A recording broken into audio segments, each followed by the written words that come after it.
On today's show, Amy is told she's moved up a level. What does that mean?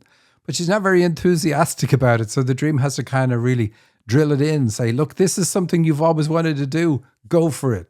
It's funny.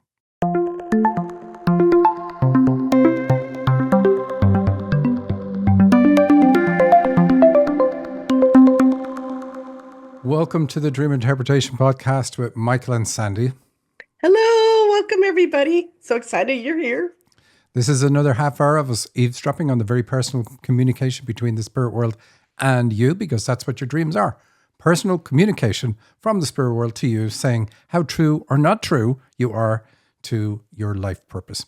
And if you're living in the West, it's going to mostly be how not true you are being to living your life purpose. To get the point, you should be looking at your dreams because your dreams tell you why you came here, why you're on the earth plane in the first place, what it is you decided to heal for yourself, how you're going to help other people, what your gifts are.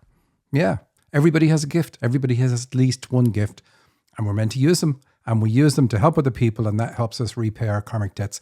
There's just a whole load of reasons that you should be looking at your dreams. They're all good. Every single one of them is good. Or you could stick your head in the sand. But if you're listening to this show, you're not doing that, and I hope you're sending your dreams to radioshow@dream-analysis.com, because everybody who sends dreams there gets a reply from Nicole. Sandy, what do we want to start with? So let's begin. The title of this dream is New House and Donations, and it's from Kay. My partner and I are now looking at condos or smaller homes that we had previously looked at. This one was high up, treetop level, had a very large front room with a large window spanning the room, looking out. There were other people's friends, there with us who were settling in, maybe watching a movie as I was deciding that we should take this one. There was a pride parade outside, so we lowered a rainbow banner near the window that may have said, Happy Pride. People in the parade smiled and waved up to us. Okay, Michael. All right. I love how you always say, this one is a fun dream. Then you watch me lacerate the dreamer. I know, it's but terrible. I'm not going to do that with this one. This is really good. So this dreamer is really stepping into who she is. And she's getting this house that's at the top, like it's above the tree line, all that sort of stuff. Like because of that high location, we would expect the gift of prophecy to be indicated in this dream. And it is indeed, because she even says there was a large window that spanned the whole room looking out. So we know she has the gift of prophecy. We see that she is finally accepting her level. If my house is so high up here, for people to see me, they have to look up to me. So she is now letting people look up to her. Does that make sense? So this is really good. When we're trying to encourage somebody to accept who they are and how precious they are and how amazing their gifts are when they use them, and then to see a dream like this, it's really, really positive. We've seen parades in dreams many times on the show, and it's always about, this is who I am. People in the parade waved up to us. So again, looking up to me. Oh, that's awesome. All righty. Continuing on. The people were watching the results of a basketball player's decision about their career. It needed tweaking. All were agreeing that the decision was misguided and were talking loudly about it. When we see a basketball, it's black and orange, so it's about career. We know that. Because of using her gifts, she's seeing herself in a much better place than she was before. And the dream is saying still some minor stuff, minor tweaks around career, recognizing that she can do more than she thought she could do. Really, that's what it is. And maybe adding a little bit of finesse. That's all it is. A friend was calling me. I was trying to walk to a quieter place so I could hear her better. But by the time I got to such a space, she had hung up. So her guides are basically saying that they want her to stay in the space where she's trying to solve the problem. Her typical thing is to get away from everything when there's kind of a stress going on, and then figure out in that quiet space, what am I going to do about this stress? What tweaks am I going to make to whatever? And so one of the things her guides are now saying to her is stay in that place. And that's emphasized by the fact that by the time she got to the quiet place, she could no longer have the conversation. So stay in that difficult place to solve the problems. It'll require more focus on her part, but this is kind of new for her. That's what they want her to do. My partner was telling me he had cleaned up all the areas and even found two dead mice in the bathroom. Mm. Now we are at a warehouse or a home improvement center like Lowe's. Most are in the expensive parking lot. There are just a few cars, but the place is very large. I am taking stuff in, like donations, unloading them from my car. I put them into this machine and get some money or prize tickets in return. I'm thinking about moving the car closer to the other door so I don't have to carry the items as far. Another person who had been in the house arrived and followed me through this process. I told her to wait for the tickets before you enter more items. A man had yelled at me the first time I did that. So this last part, home improvement, that's good. This is about working on yourself. Home improvement is working on yourself and also improving your health. And we see the part earlier about the partner finding the two dead mice in the bathroom. That's good. She's had some dreams about health issues. Mice in dreams represent cancer. And so finding dead mice is the perfect type of mouse to find, or a rat, anything like that. If you find them and they're dead, it means that your immune system is working. So it's very encouraging in the dream. And the home improvement then is good for that. And then she's bringing donations in and getting these prize tickets in return. So she's offloading things that she no longer needs, donating them, whatever way you want to put it.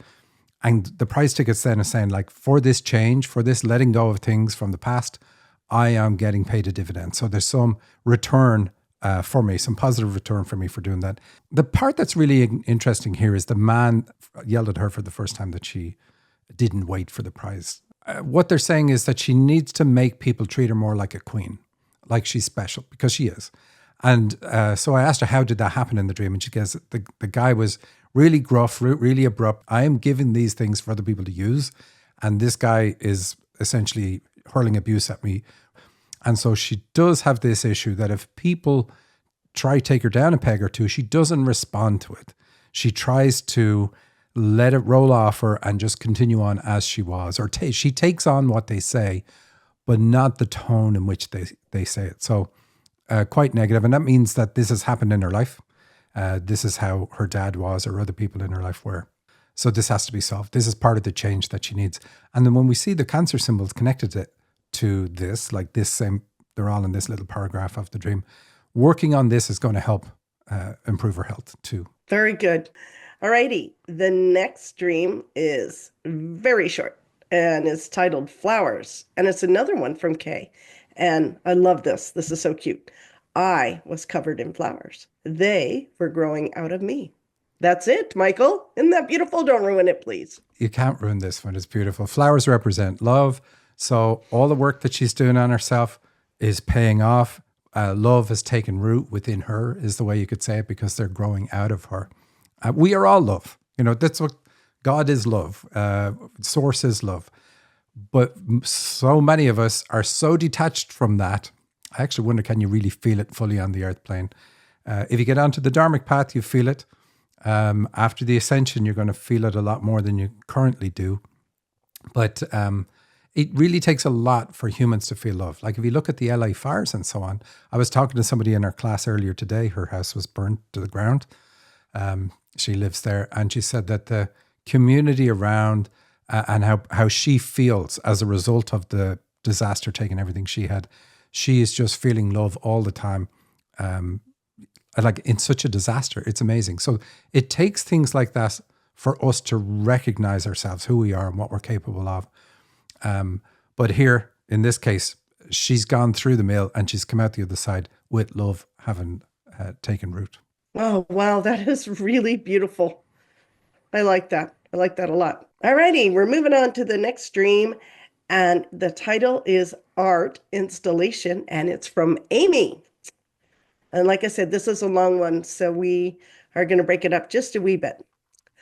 I was in some sort of a large art college or university. I remember speaking on the phone with a student who had just graduated and attended her ceremony. I congratulated her on officially graduating. Woohoo! She was pretty tired, and we were supposed to start a project together, but decided to postpone it for a day so she could rest and enjoy her graduation.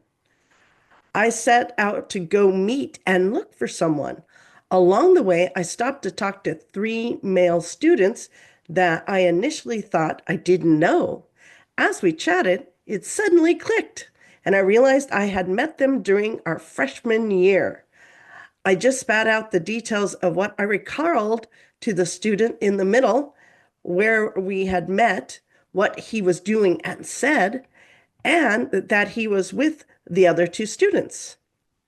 I continued on my way, and a messenger came to tell me that I had been granted an opportunity to have a conversation, an interview type, with a very prominent and senior artist professor in the college.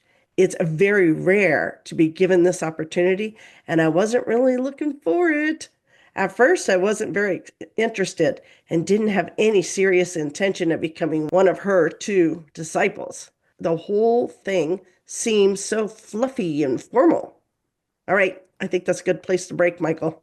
The start is nice. I'm at a college or university. That's always about your higher aspect. We expect to see gifts and other spiritual things and dreams that are like places of higher learning would be about your higher aspects.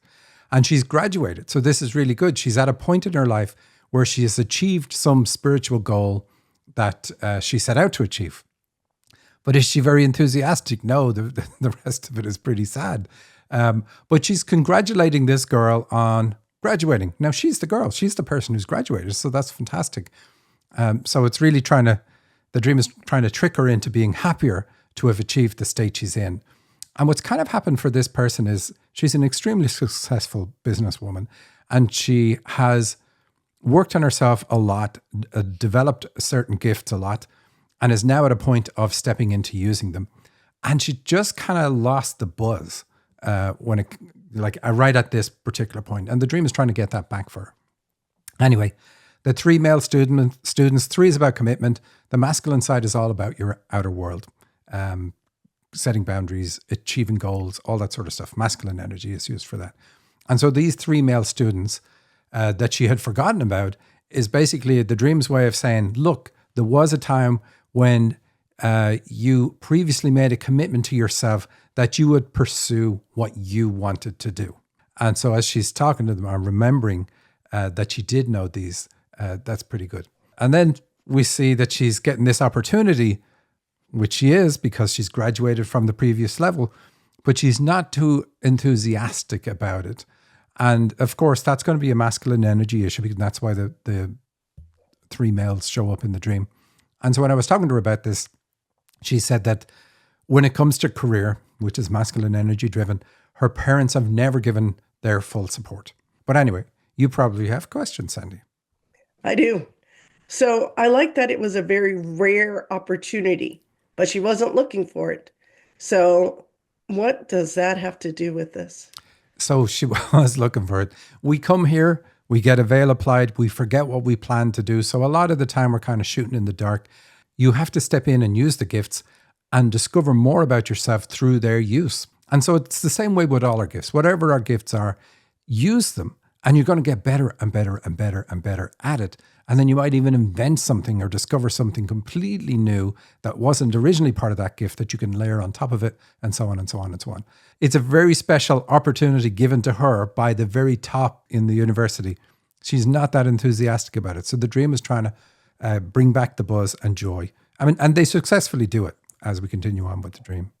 I decided to go ahead with the interview anyway and see what it was all about. I spoke with her, don't remember much about this part except that it was a private conversation.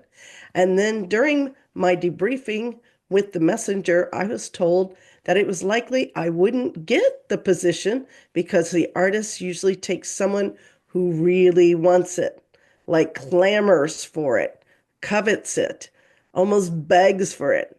I shrugged and said, okay. It didn't make much of a difference to me either way. Oh my goodness.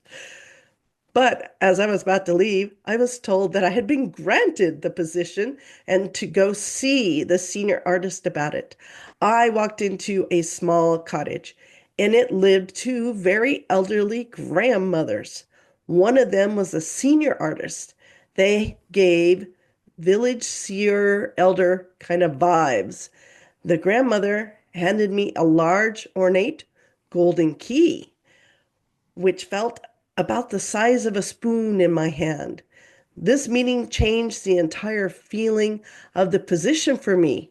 I was intrigued at how it felt so hidden and exclusive. I clutched the key in my hand, and as I left the house, I bowed to the grandmas. All right. So we see the switch in attitude there. And so this is true for all of us. Think of it this way. If there's something that, like, you have a gift, your dreams are saying you need to learn to channel, you need to learn to do healing, you need to learn to develop your intuition, whatever it is. And you're saying, I don't really see the value in that. When you do, when you get into it and immerse yourself, something like this is going to happen. So here it's promising. She's going to be very excited about the next phase. It's a key to something for her, you know. The village seer or elder is also a position she respects. So it's totally changed for her. So that's fantastic. Mm. And I liked two very elderly grandmothers. There's the word two again. And what do the grandmothers represent here? Well, here it represents wisdom because they're the elders in if there is elders in a university. But twos are all about channeling. This lady can channel. I told her, although I took the notes out here and I wasn't going to say it, but I did tell her at the time that she needs to channel on who her team are and find out about them. Like, what can you do? How can you help me? Like, why do I have you as a guide? What is your specialty? In some cases, we have guides and we also have a team around us. And so the team is going to be able to do specific things, help you with specific things. And then what do you think about, I didn't get the position because the artist usually takes someone who really wants it, like clamors for it, covets it, almost begs for it. So she shrugged. And she still gets it. So the point is, like, look how underwhelmed you are for this amazing position. So you need to change your attitude. Yes, yes, I would agree. That was pretty cool. Alrighty, I love the fact she clutched the key in her hand and left, and she bowed to them. Yes. What is anything in there? Well, she's changed her attitude. She now has respect for the position she's being offered, and she's delighted to have it. That's so cool. All right, continuing on. Then I went to another building and entered to help with the art installation. The artist was a friend and a senior. I was there to help her install her artwork. It was an enormous undulating piece of work that was almost 2 stories high at some point. It took up almost the entire floor of the building, and the backdrop was brightly lit with soft white lights. The installation was made of shiny metal rollers, exactly like the ones you see at the TSA X-ray machine, that were encased in a light colored wood. All throughout the installation, there were holes in the metal where it looked like you could insert a spoke into them. I realized that this was a task I was called here to help with. The artist looked a lot like the actress Tilda Swinton, tall, lanky, short blonde hair, elegant. She had a whole group of people there helping her install these parts. All the parts were kept on a metal centerpiece, and she asked me to look for part 54. It corresponded with hole 54, where the part could be inserted. I found it, and she came over to remove it from the centerpiece so she could tell me how to install it. She had a device in her hand that looked like a laser barcode scanner, like you'd see in any shop. It spat out golden sequins like confetti. I like that. We found out that this part was actually for me, and I had to put it on. It was some kind of special contact lens that had a tiny golden microchip in the center where your iris would be. She folded the clear gel film on itself and fashioned the lens. She handed it to me and was about to put it in my left eye. I remember the lens being translucent at this point. In order to wear this lens, you couldn't already be wearing contact lenses, and I wear them already. I had removed my right one and forgot to remove the left. Just as she put it in my eye, it was soft and wet, And I said I had to remove my left lens. The installation of the artwork, and the artwork is like a TSA X-ray machine. So, and then we have the special lens. So she's been upgraded. Something has been installed in her. A device is being installed in her to see the ideal masculine, because it's. She talks about it being metal, and metal is all about masculine energy, rigid structure, all that sort of stuff. So she can see the masculine / karmic form and limitation that accompanies it. Now we get that from the part 54 anyway. 5 is about karma, 4 is about limitation. And so this is what she's been told is the key or central piece that is for her in all of this. Things are going to show up in a prophetic way for her. So it show up as like deep insights into a person's potential and path. When I channeled it, that's what they said. So when she's working with people, she's going to get these deep insights of this is your path, these are the limitations that you're going to be facing, and this is your full potential. So really good for the new career that she's going to be stepping into. And I told her, like, go back into this dream and have the other lady, have Tilda Swinton. I know she said she only looked like her. Again, another reference to a channel, because she's saying looked like an actress. And she said also the installation was 2 stories high in parts. So again, channeling is definitely a big part of this. So I told her, go back in and have the guide check her eyes and remove the old lens if it was needed, because that was the only negative left at the end. Everything else in the dream is really, really good. So the other thing that I said at the end was be careful about how you think about yourself. Always be positive. This is your last step to removing all risk before your higher self moves in fully. And this is I suppose, a completely different type of conversation. But when we come here, our higher self stays back. And it kind of like plays a game and says, oh, I don't really know about it, Michael on the planet. I'm having nothing to do with that. And if he goes backwards, it's all on him. But if he plays the game properly and learns something about himself and heals, learns how to love more or whatever happens to be, then that's great. When he comes back and we reintegrate, he's going to be raised up a little bit higher. And that's the whole point of life. But our higher self stays back and only gambles a little bit. But when we hit a certain point in life, especially if you're a light worker, more of your higher self can integrate with you. And that's a really good point to hit. And it'll only do it when it knows there's no more risk. There isn't any chance of you going backwards from this point in your life. Like you're so awake or so aware that nothing could possibly make you use your abilities in any negative way, hurt other people and so on. So this is what she needs to do. Be careful about her thought process. Always be positive, because when you're high level, really the onus is on you. If you think negatively about somebody else, you can be used as a vehicle by which they get attacked. All that, there's all sorts of things that go with it. So this is just one of the things that she is being told in a very positive way, encouraging way, that this is your level. Okay, so I like the golden sequins like confetti. So we've got gold here. The gold in this stream has to do with wisdom. We don't see that much, but that's what it stands for, and that fits in with the elders and seers in the village. So she's got this wisdom and ability to see inside people, see what's going on, like with the X-ray machine and so on. It's all to do with healing. Ultimately, she's going to help people heal by telling them what their path is, and she might even use a healing gift on them too. But it's really, this part fits in with the elders and them being seers, because again, the golden microchip, I think, goes into a contact lens. Isn't that right? Right into the center where your iris would be. She's going to have this extra sight that brings wisdom to the table. We had a conversation about Odin and how he sacrificed his eye. And it just made me think of that, the Norse gods, where he had done that. And then he was a seer from that point forward. Wow, Michael, what an amazing dream. Well, we need to move on. It's time to have Nicole join us. We're over to you, Nicole. Hi, Sandy. Hi, Michael.